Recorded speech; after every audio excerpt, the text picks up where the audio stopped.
name is Mavic Cabrera, Balleza. I am the International Coordinator of the Global Network of Women Peace Builders.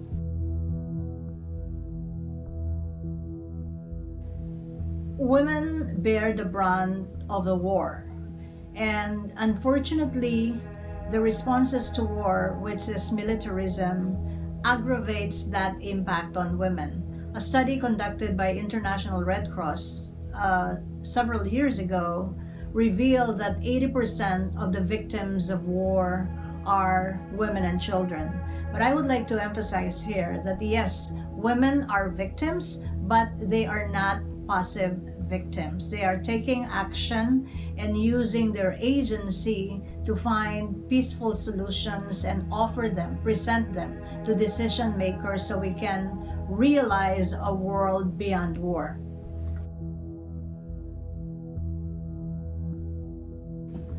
Women are traditionally excluded from decision-making on matters of peace and security, and that is because, again, it goes back to the militaristic thinking that when decision makers on peace and security, for example, the Security Council in the United Nations, they equate peace and security with defense and military, and therefore women are excluded. So what happens is that the solutions are not effective. What they see as solutions actually become the problems or aggravate existing problems.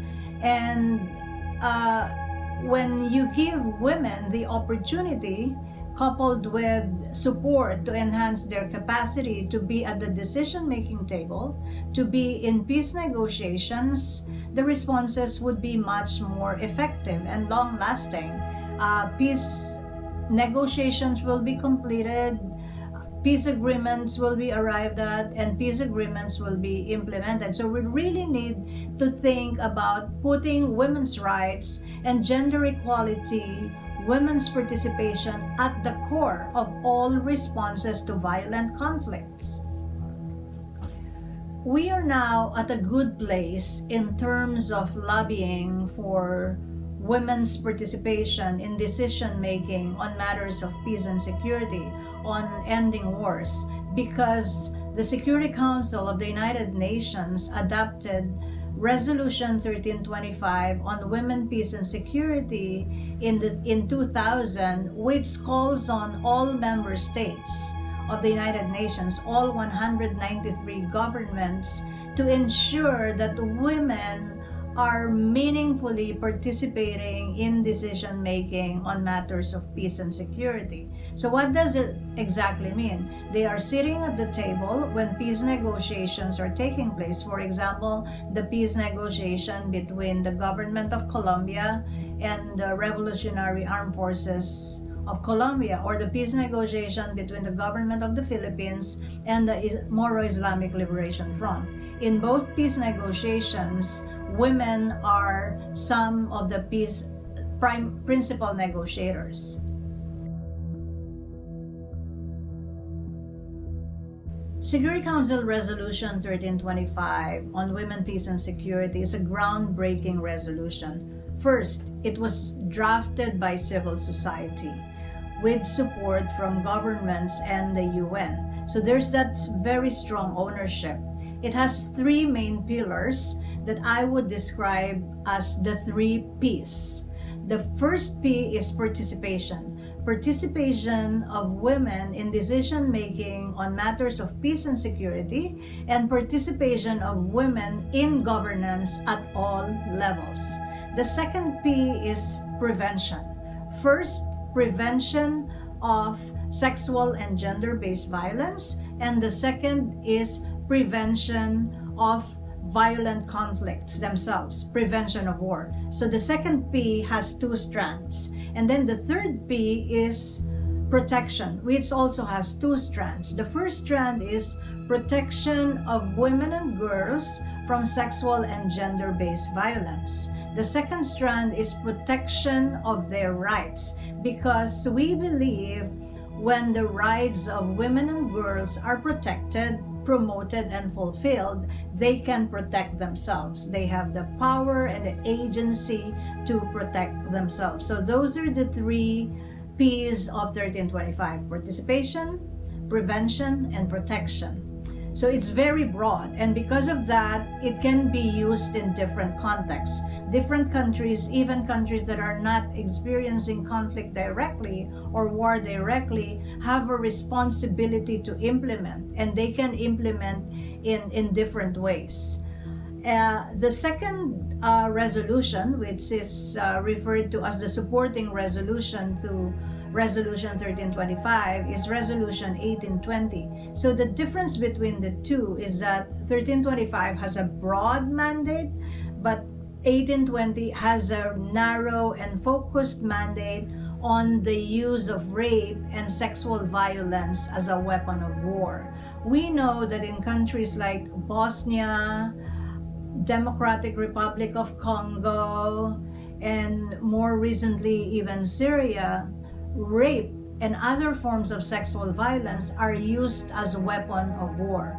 Wars are fought over women's bodies, and often the use of rape is much more effective than guns and bullets because the impact on the life of the woman, on her family, on her community takes several lifetimes.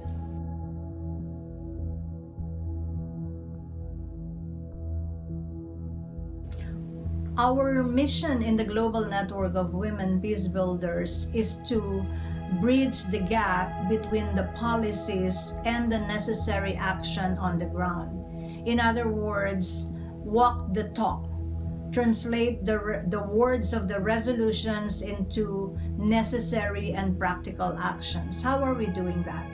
We are taking the resolutions out of New York, out of the capital, and bringing them to the local communities directly affected by conflict. So we are working with governors, mayors, councilors, indigenous leaders, community elders, local youth organizations, women's youth organizations, school teachers, local police and military, and even religious leaders to analyze the resolution and integrate them in their local development plans. So they themselves own the resolutions and participate in their implementation. It's not these resolutions adopted here at the global level or national action plans adopted in the capital, and then they don't know nothing about it. They are clueless about it, and they cannot make use of these instruments, which in the first place, if they are to make a difference, they are supposed to make a difference in these lives of women and men, girls and boys who are living the conflict every single day of their lives.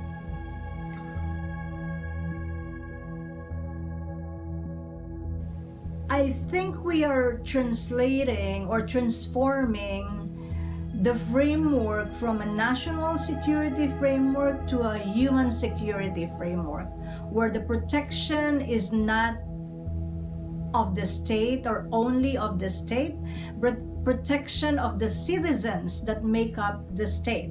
And human security is much broader. It includes everything from personal security, political security, community security, environmental security, and so on and so forth. So we're protecting the people whose lives in the first place should be protected by the state.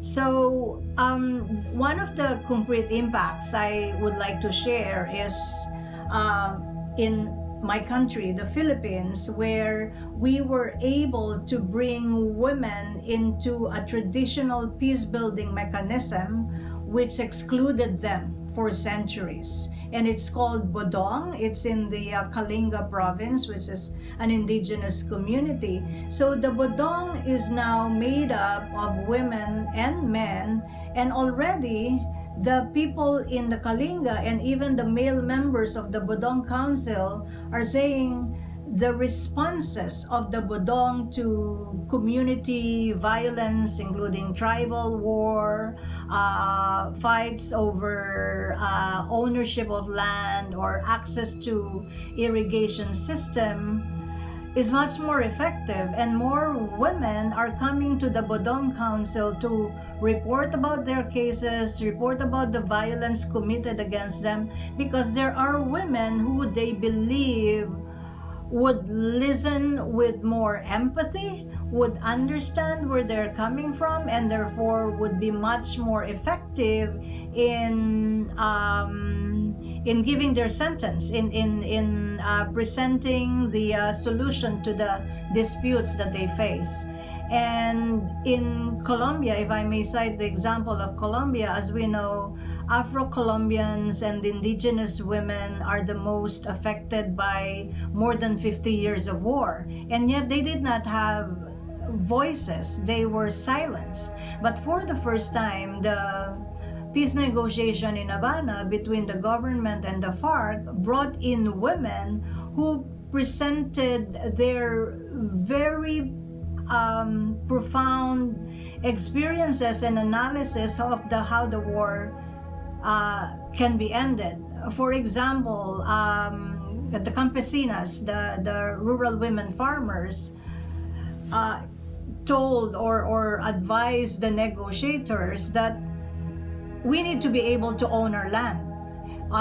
One of the root causes of the war is poverty, and that is because women do not have access to the land. We are the cultivators, we are the farmers, but when the produce is to be sold, we don't have a say in decision making. We don't even have a say on how the land could be used, what crop we could plant.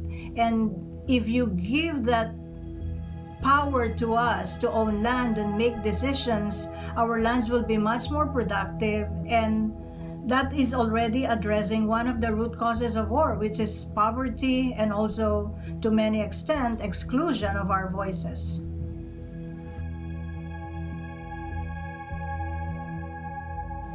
When we visualize a world without war, when we narrow it down to tasks that could get us to that point, that could make our peace-building initiatives more effective, we need to keep in mind that at the core of all of this is gender inequality. Gender inequality is one of the drivers of conflict. And unless and until that is fully and adequately addressed, all our efforts in peace building, in peacemaking, and peacekeeping will be ineffective. We are not only here because it is our right to be included in decision making, to be at the negotiation table. We are also here because we present solutions.